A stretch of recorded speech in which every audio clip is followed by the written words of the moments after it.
കുഞ്ഞാപ്പയൊന്ന് കൊടുക്കാൻ എപ്പോഴും മാധ്യമപ്രവർത്തകർ കയ്യിൽ വെച്ചിരിക്കുന്ന ഈ വർത്തമാനകാലത്തെ രണ്ട് ചോദ്യങ്ങളാണ്. ഒന്ന് വെള്ളാപ്പള്ളിക്കുള്ള മറുപടി, മറ്റൊന്ന് ഉപമുഖ്യമന്ത്രിയാകുമോ ഇല്ലേ. പക്ഷേ അദ്ദേഹത്തിന്റെ മുന്നിൽ മൈക്കുമായി നിൽക്കുന്ന പലരും ഒരുപക്ഷെ ജനിക്കുന്നതിന് മുമ്പേ പൊതുപ്രവർത്തനവും രാഷ്ട്രീയ പ്രവർത്തനവും ഒക്കെ തുടങ്ങിയ ആളാണ് പി.കെ. കുഞ്ഞാലിക്കുട്ടി. ഈ ഗ്രൗണ്ട് അറിയാവുന്ന ആൾ, പൾസ് അറിയാവുന്ന ആൾ, സമൂഹത്തിന്റെ സ്പന്ദനങ്ങൾ അറിയാവുന്ന ആൾ, കാലത്തിന് വേണ്ടതെന്താണോ അതേ രീതിയിൽ അതിനോട് പ്രതികരിക്കാൻ കഴിയുന്ന ഒരാൾ. അത്തരത്തിലുള്ള ഒരു സന്ദർഭം കഴിഞ്ഞ ദിവസം ഉണ്ടായി. പത്രക്കാര് വെള്ളാപ്പള്ളിയെക്കുറിച്ച് ചോദിച്ചു, എന്തായിരുന്നു കുഞ്ഞാപ്പയുടെ മറുപടി എന്നറിയാൻ. ഒരുപക്ഷെ മലപ്പുറത്തിനെ പറയുന്ന വേദനയിൽ, മുസ്ലിം ലീഗ് മന്ത്രിസഭകളെ പറയുന്ന വേദനയിൽ, സൂപ്പിയെ ചൂപ്പി എന്ന് വിളിച്ചതിന്റെയൊക്കെ വേദനയിൽ പൊട്ടിത്തെറിച്ചുകൊണ്ട് വെള്ളാപ്പള്ളി നടേശന്റെ വർഗീയതയെ അതേ നാണയത്തിൽ അതേ ഭാഷയിൽ കണക്കുകൾ എണ്ണി പേരുകൾ പറഞ്ഞ് തിരിച്ചടിക്കുന്ന ഒരാളിനെയാണ് പ്രതീക്ഷിച്ചതെങ്കിൽ തെറ്റിപ്പോയി.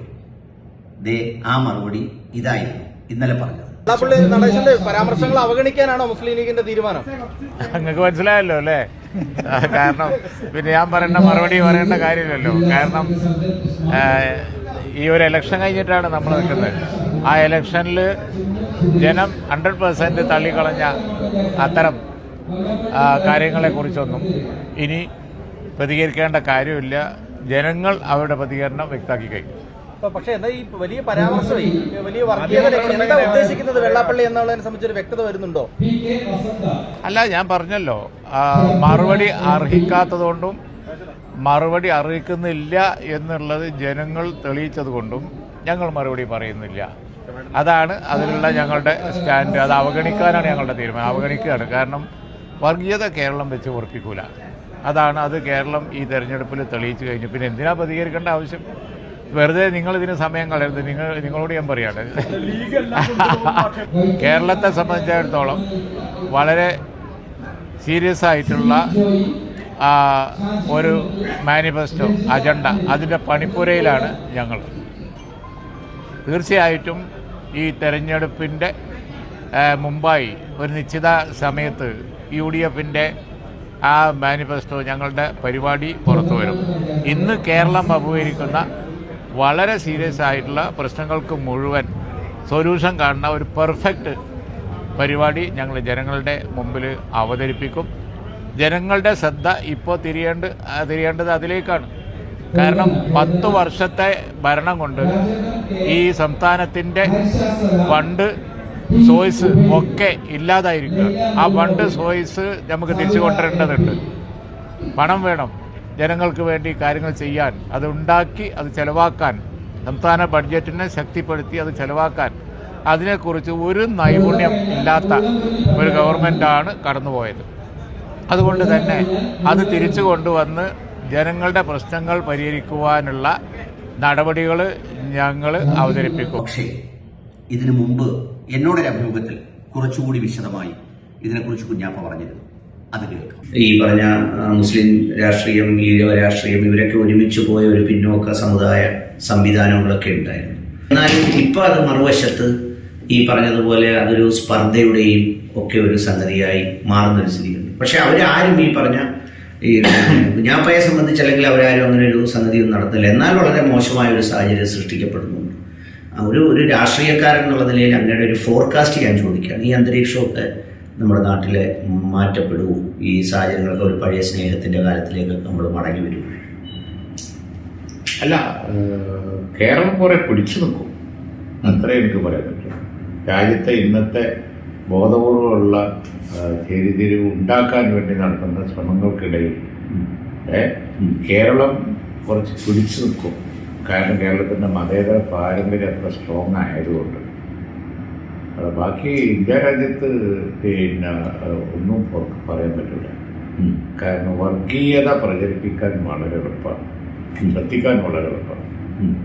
എന്നാൽ സെൻസ് പറയാൻ വർഗീയത ഒന്നും പാടില്ല, മനുഷ്യരൊക്കെ ഒന്നായിട്ട് പോകണമെന്ന് പറഞ്ഞ് ഫലിപ്പിക്കാൻ വളരെ പ്രയാസമാണ്.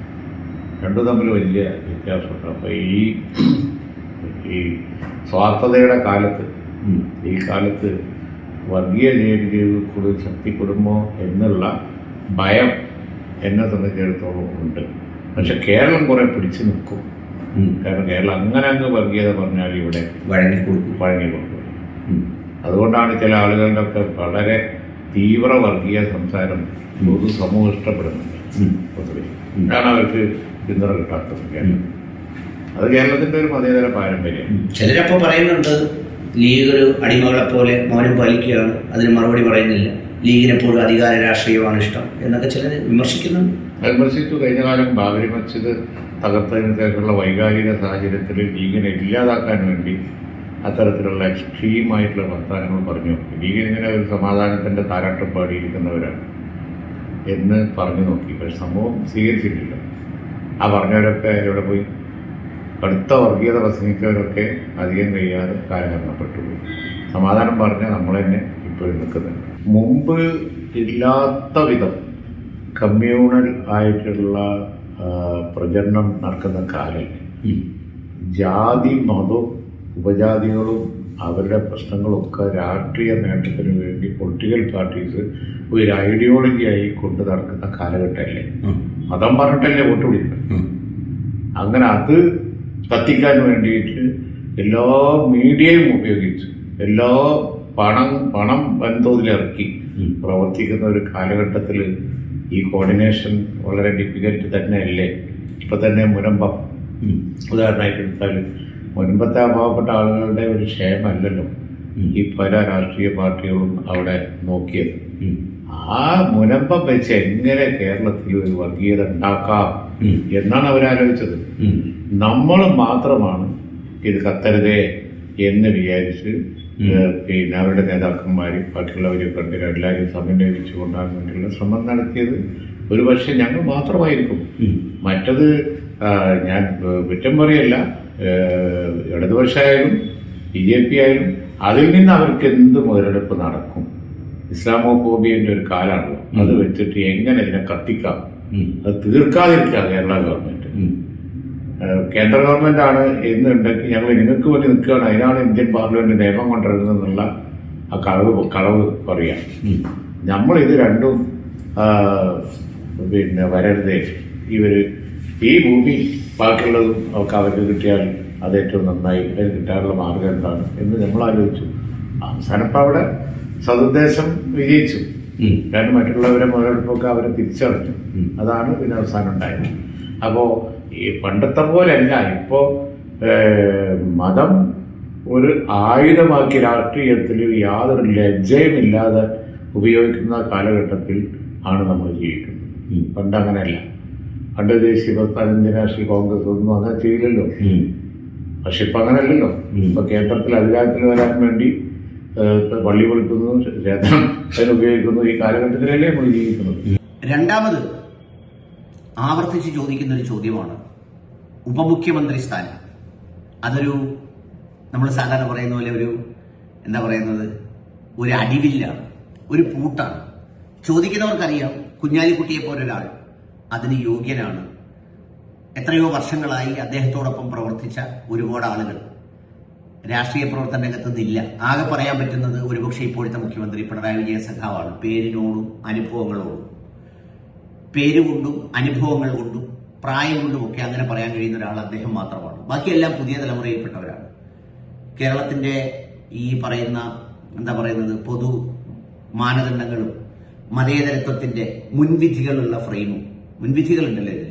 വെള്ളാപ്പള്ളിക്കൊരു സ്വാതന്ത്ര്യവും ജിഫ്രി തങ്ങൾക്ക് വേറൊരു സ്വാതന്ത്ര്യവും കാന്തപുരത്തിന് മറ്റൊരു സ്വാതന്ത്ര്യവും ഒക്കെ ഉണ്ടല്ലോ. അപ്പൊ ആ ഒരു മുൻവിധികളുള്ള ഫ്രെയിമിൽ വെച്ച് അളന്നാൽ പോലും കുഞ്ഞാപ്പയിൽ നിന്നൊരു വർഗീയ പക്ഷാപാതിത്വ സ്റ്റേറ്റ്മെന്റ് കിട്ടൂല. അത് കിട്ടുമെന്ന് വിചാരിച്ചാണ് വെള്ളാപ്പള്ളി മാറാടൊക്കെ പിടിച്ചതിലിട്ടത്. അപ്പൊ ഏതായാലും അങ്ങനെ ഒരു ചോദ്യം ചോദിച്ചാൽ അതെ ഞാൻ അർഹനാണ്, ഇത്തവണ ലീഗിന് വേണം എന്നൊക്കെ അങ്ങോട്ട് പറഞ്ഞു കിട്ടിയാൽ പിന്നെ ഈ പ്രാവശ്യത്തെ ഇലക്ഷൻ വർക്ക് ഒരു 3-4 ദിവസത്തെ അന്തിച്ചർച്ച, അതിന്മേലുള്ള കോൺഗ്രസ് നേതാക്കളുടെ അഭിപ്രായം, അതിന്മേലുള്ള മറ്റ് ഘടകകക്ഷികളുടെ അഭിപ്രായമൊക്കെ വെച്ച് പൊലിപ്പിക്കാമെന്നാണ് തീരുമാനിച്ചത്. പക്ഷെ പുള്ളി അത് ഈ മുടി പോലെ അങ്ങ് പിച്ചിക്കളഞ്ഞെന്ന് പറയത്തില്ലേ, അത് ഇന്നലെയും ആ ചോദ്യത്തിന് മറുപടി പറഞ്ഞു. അത് കാണാം. അത് കണ്ടിട്ട് ഇതിനു മുമ്പ് ഞാൻ ഇതേ ചോദ്യം അദ്ദേഹത്തിനോട് അഭിമുഖത്തിൽ ചോദിച്ചപ്പോൾ അദ്ദേഹം വ്യക്തവും വിശദവുമായി ഒരു മറുപടി പറഞ്ഞിരുന്നു. അതിൽ കാണും. UDF അധികാരത്തിൽ വന്നാൽ ഉപമുഖ്യമന്ത്രി ഉണ്ടാവുന്നുള്ള ഒരു ചർച്ച വരുന്നുണ്ട്. അതിൽ താങ്കളുടെ പേരാണ് ഉയർന്നു വരുന്നത്. കഴിഞ്ഞ ദിവസം തങ്ങൾ അത് സപ്പോർട്ട് ചെയ്ത് സംസാരിക്കുകയും ചെയ്തു. എത്രയോ തവണ ലീഗ് രണ്ടാമത്തെ പാർട്ടിയായി ഉണ്ടായിട്ടുണ്ടോ? എപ്പോഴെങ്കിലും ഞങ്ങൾ അങ്ങനെ ഒരു ആവശ്യം ഉന്നയിച്ചിട്ടുണ്ടോ? പിന്നെ തെരഞ്ഞെടുപ്പ് അടുക്കുമ്പോൾ ഇങ്ങനെ ഒന്ന് കൊണ്ടുവരുന്നത് ഇടതുപക്ഷമാണ്. ഞങ്ങളിതുവരെ പറഞ്ഞിട്ടില്ലല്ലോ. ഞങ്ങൾക്ക് അങ്ങനെ ഒരു വേവലാതി ഇല്ല, ഒരാവശ്യം പണ്ടുണ്ടായിട്ടില്ല. പിന്നെ വെറുതെ എന്തിനാ ഇതൊക്കെ ചർച്ചയാക്കേണ്ട കാര്യം? ഈ PK കുഞ്ഞാലിക്കുട്ടി സാറ് മുഖ്യമന്ത്രിയാവും എന്ന് പറയുന്നത് ചിലർക്ക് ദുരുദ്ദേശപരമായി പറയുന്നുണ്ട്. പക്ഷെ ന്യായമായും ഉപമുഖ്യമന്ത്രിയാവും എന്ന് വിശ്വസിക്കുന്ന ഒത്തിരി പേരുണ്ട്. അവരുടെ വിശ്വസിക്കാനുള്ള അവരുടെ ഒരു പ്രധാനപ്പെട്ട കാരണം എന്താണെന്ന് ചോദിച്ചാൽ, ഈ പറഞ്ഞതുപോലെ ഇപ്പോൾ UDF രാഷ്ട്രീയത്തിലെ ഏറ്റവും സീനിയർ ആണ്. പിന്നെ ഈ പറഞ്ഞതുപോലെ രാഷ്ട്രീയത്തിലെ സെക്യുലറിസവും അല്ലെങ്കിൽ അതിൻ്റെ പ്ലാറ്റ്ഫോമൊക്കെ മെയിൻറ്റെയിൻ ചെയ്തു പോകുന്ന ഒരുപക്ഷെ UDFന്റെ ഇന്നത്തെ ഒരു നിലനിൽപ്പിന് തന്നെ വലിയ സംഭാവനകൾ ചെയ്യുന്നതാണ്. അത്തരം ചില ചർച്ചകളോട് എങ്ങനെയാണ് കുഞ്ഞാപ്പ പ്രതികരിക്കുന്നത്? ഇല്ല, ഞാനിപ്പോൾ ഇതിനേക്കാൾ കൂടുതൽ അത്തരം പദവികളൊക്കെ എനിക്ക് വലിയ അലങ്കാരം ആവുമായിരുന്ന കാലത്ത് അത് കിട്ടാൻ വേണ്ടി, അത് വെട്ടിപ്പിടിക്കാൻ വേണ്ടി ഒന്നും ചെയ്തിട്ടില്ല. അത്ര വലിയൊരു പദവിയായി എനിക്കത് തോന്നിയിട്ടുമില്ല. 2011 ഉമ്മൻചാണ്ടി എന്നോട് ചോദിച്ചു, ഞാൻ ആ മീഡിയയിലൊക്കെ വരുന്നതല്ലോ, ഡെപ്യൂട്ടി CM അത് വേണോ എന്നോട് ചോദിച്ചു. വേണോ എന്ന് ചോദിച്ചപ്പോൾ അതൊരു കോംപ്ലിക്കേഷനാണ് എന്നുള്ളത് എനിക്ക് പെട്ടെന്ന് തോന്നിയപ്പോൾ ഞാൻ പറഞ്ഞു, ആകെ ഒരാളെണ്ടാളെ ഭൂരിപക്ഷമാണ് നമുക്കുള്ളത് 2011. അതിൻ്റെ ഇടയിൽ ഇനി എൻ്റെ ഡെപ്യൂട്ടി CM കൊണ്ടുവന്നാണ് ഒരു പ്രോബ്ലം ഉണ്ടാക്കുന്നത്, എനിക്ക് വേണ്ട. ഞാൻ തങ്ങളോട് കൂടി ഒന്ന് പറഞ്ഞ് ഈ അഭിപ്രായം ഒന്ന് കൺഫേം ചെയ്യാന്ന് പറഞ്ഞ് തങ്ങളോട് ചോദിച്ചിട്ട് ഇത് വേണ്ടെന്ന് പറഞ്ഞതാണ് 2011. ഇതൊക്കെ പിന്നെ നെഗറ്റീവായിട്ട് പ്രചരിപ്പിക്കുന്നു എന്നല്ലാതെ ഡെപ്യൂട്ടി CM കിട്ടുമായിരുന്ന സമയം എത്രയോ കഴിഞ്ഞു പോയി വേണമെങ്കിൽ. കാരണം CH ഉണ്ടായിരുന്നു, നഹത്ത് ഉണ്ടായിരുന്നു. അതിനേക്കാൾ കൂടുതൽ സീറ്റും ശക്തിയും ഒക്കെ ലീഗിന് വന്ന കാലത്ത് എന്താ ലീഗ് വേണമെന്ന് വിചാരിച്ചാൽ പറഞ്ഞാൽ പാർട്ടി വിചാരിച്ചാൽ കിട്ടുമായിരുന്നില്ലേ? 2091 കിട്ടുമായിരുന്നു വേണമെങ്കിൽ. കാരണം 90 ഗവൺമെന്റ് കഴിഞ്ഞിട്ട് മുമ്പ് ഡെപ്യൂട്ടി CM ലീഗിനുണ്ട്. ലീഗിന് ഇൻസിസ്റ്റ് ചെയ്തിട്ടില്ല, ഈ സൈഡ് കിട്ടുമായിരുന്നു. അതിന് മുമ്പ് CH-നുണ്ട്, നാഹക്കുണ്ട്, നാസാഹിബിനുണ്ട്. പിന്നെ വരുന്നത് ഞാനാണല്ലോ. എനിക്ക് 91 വേണമെന്നുണ്ടെങ്കിൽ അത് കിട്ടാമായിരുന്നു. ഞങ്ങൾ ഇൻസിസ്റ്റ് ചെയ്തിട്ടില്ല. 2001 AK ആന്റണി മുഖ്യമന്ത്രി ആയിരുന്ന സമയത്ത് ഞങ്ങളായിരുന്നു രണ്ടാമത്തെ പാർട്ടി, ഞങ്ങളായിരുന്നു മുഖ്യമന്ത്രിയുടെ തൊട്ടടുത്ത സീറ്റിൽ ഞാനായിരുന്നു. ഒരു പദവി കൂടി കിട്ടാൻ ഒരു പ്രയാസമൊന്നുമില്ല, ഞങ്ങൾ പറഞ്ഞാൽ മതിയായിരുന്നു, കിട്ടുമായിരുന്നു. 2014 ഉമ്മൻചാണ്ടി എന്നോട് ചോദിച്ചു, എന്നിട്ട് ഞാൻ വേണ്ടാന്ന് പറഞ്ഞു. പക്ഷെ ഞാൻ ആരോടും പറഞ്ഞില്ല. ഇല്ല, പറഞ്ഞിട്ടുണ്ട്, ചോദിച്ചപ്പോ പറഞ്ഞു. അതാ ഞാൻ പറഞ്ഞത്. അല്ല, പക്ഷെ ഇത് ആളുകൾ ധരിക്കുമ്പോ പിന്നീട് ഒരു 5ാം മന്ത്രി വലിയ വിവാദമായി. അത് വേറെ കാര്യം, അതൊരു പ്രത്യേക സാഹചര്യത്തിൽ വന്നതാണ്. 5ാമതൊരു പദവി ഉണ്ട് എന്ന് അന്നത്തെ പ്രതിസന്ധിക്കിടയിൽ പണക്കാട് തങ്ങൾ പബ്ലിക്കായി പറഞ്ഞുപോയി. അപ്പൊ പിന്നെ 5ാം മന്ത്രി അല്ലെങ്കിൽ പിന്നെ വേറൊരു പദവി ഇല്ല. ഡെപ്യൂട്ടി സ്പീക്കർ എടുത്തുപോയി, അതേപോലെ CPF എടുത്തുപോയി. അങ്ങനെ രാഷ്ട്രീയ സാഹചര്യം വന്നപ്പോൾ ലീഗിന്റെ ഒരു പ്രസ്റ്റീജായി മാറിയതാണ്. അല്ലാതെ അന്ന് 2011 ഉപേക്ഷിച്ചതാണ് യഥാർത്ഥത്തിൽ ഈ പറയുന്നത്. എന്നോട് ചോദിച്ചു, ഉമ്മൻചാണ്ടി ചോദിച്ചതാണ്. എന്നിട്ട് ഞാൻ തങ്ങളോട് ചോദിച്ചതിന് ശേഷം അത് വേണ്ടാന്ന് പറഞ്ഞതാണ്. അത് ഈ പ്രതിസന്ധി അതുകൊണ്ടൊരു ബുദ്ധിമുട്ടുണ്ടാകണ്ടെന്ന് വിചാരിച്ചിട്ടില്ല. അപ്പൊ അതുകൊണ്ട് അതിനോട് അടങ്ങാത്ത ബുദ്ധിയൊന്നും കുഞ്ഞാപ്പായിക്കില്ല. അന്നുമില്ല, ഇന്നുമില്ല, ഇനി ഭാവിയിലും ഇല്ല.